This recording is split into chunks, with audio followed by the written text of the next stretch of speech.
Are you struggling to improve your English? Do you feel like no matter how much you study, your English still sounds weak? Well, you're probably making some common mistakes that are holding you back. But don't worry, today I'll show you the most common English mistakes that keep learners stuck and how to fix them fast.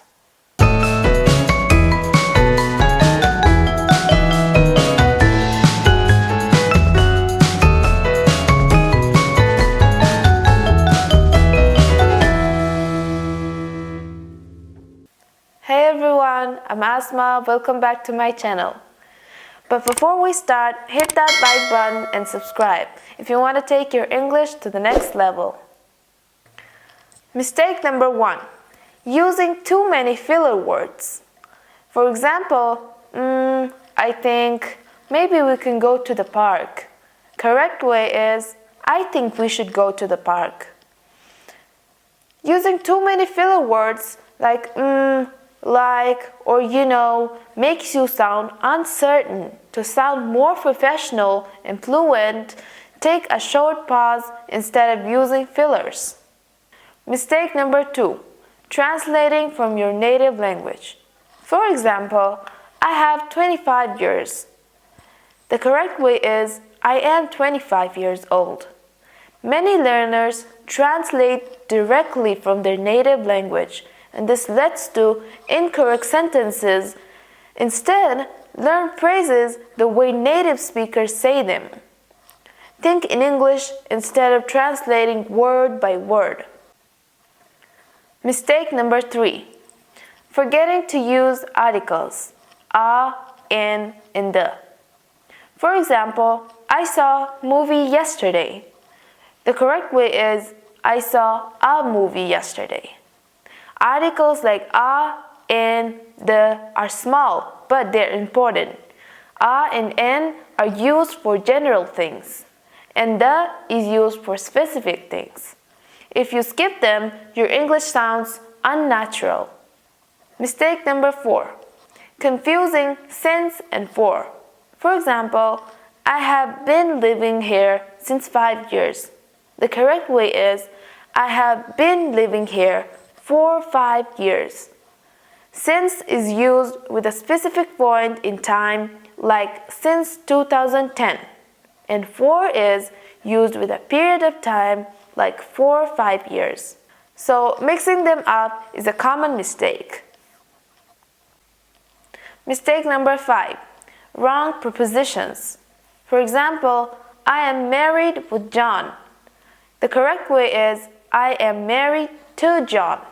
Prepositions like at, in, on, and to can be tricky, but small changes make a big difference in how natural your English sounds.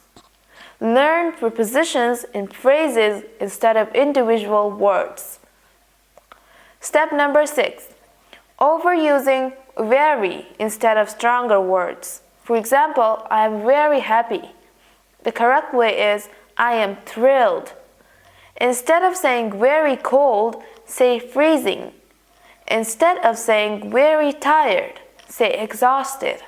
Stronger words make you sound more advanced. Mistake number 7. Using I have instead of I've.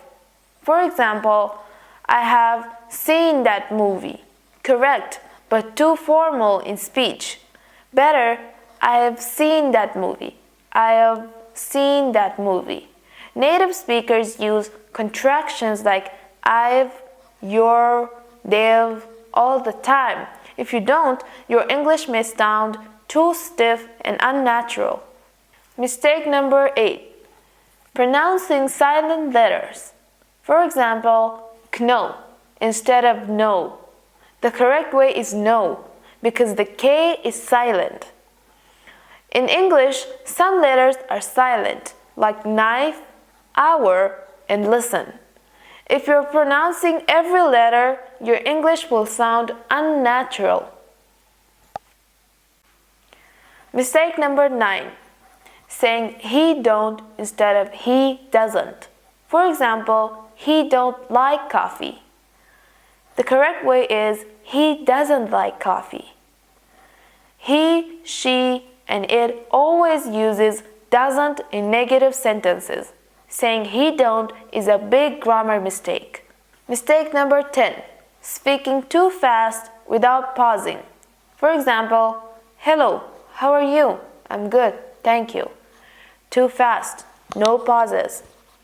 The correct way is hello, how are you? I'm good, thank you.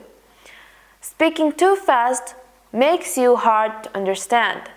Slow down and add small pauses to sound more confident and fluent. So, how many of these mistakes have you made before? Let me know in the comments. If this video helped you, hit the like button and subscribe. And don't forget to hit the bell icon so you don't miss any of my future lessons. See you in the next video.